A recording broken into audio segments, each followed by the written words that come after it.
പല സൈറ്റുകളിലും രജിസ്റ്റേർഡ് ആയിട്ടുള്ള നമ്മളുടെ ജിമെയിൽ ഐ ഡി നമ്മൾക്ക് ഒറ്റ ക്ലിക്കിൽ ഇതേപോലെ കൺഫേം കൊടുത്തിട്ട് നമുക്ക് ആ അൺവാണ്ടഡ് സൈറ്റിൽ നിന്ന് നമ്മൾക്ക് നമ്മുടെ ജിമെയിൽ ഐ ഡി ഒരുപാട് മെയിലുകൾ വരുന്നത് നമുക്ക് ഇതേപോലെ ഇല്ലാതാക്കാനായിട്ട് സാധിക്കും. അതെങ്ങനെയാണെന്ന് നോക്കാം.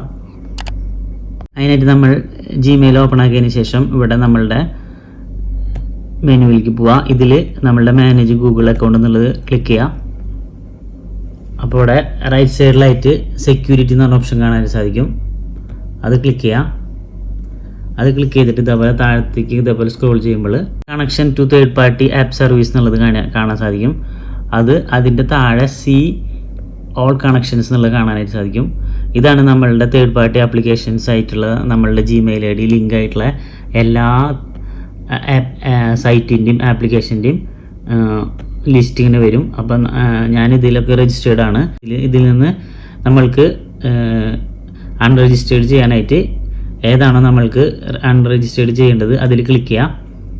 അതിൽ ക്ലിക്ക് ചെയ്യുമ്പോൾ താഴത്തേക്ക് സ്ക്രോൾ ചെയ്യുമ്പോൾ സി ഡീറ്റെയിൽസ് എന്നുള്ള ഓപ്ഷൻ കാണാൻ സാധിക്കും. അതിൽ നിന്ന് stop using sign in with Google select ചെയ്യുക. അപ്പോൾ കൺഫർമേഷൻ ചോദിക്കും, കൺഫേം കൊടുക്കുക.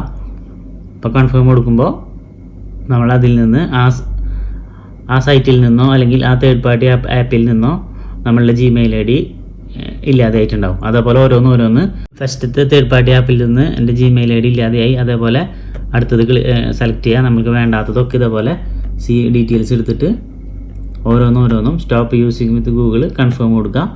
ഇങ്ങനെ ഓരോന്ന് ചെയ്ത് കഴിഞ്ഞാൽ നമ്മളുടെ ജിമെയിൽ പിന്നെ ഒരുപാട് ആവശ്യമില്ലാത്ത മെയിലുകൾ വന്ന് ഫുള്ളാവുകയില്ല. അപ്പോൾ ഇതേപോലുള്ള ഇൻഫോർമേറ്റീവ് വീഡിയോസിന് വേണ്ടിയിട്ട് എൻ്റെ ചാനൽ ഒന്ന് എല്ലാവരും ഫോളോ ചെയ്യാം. Thank you.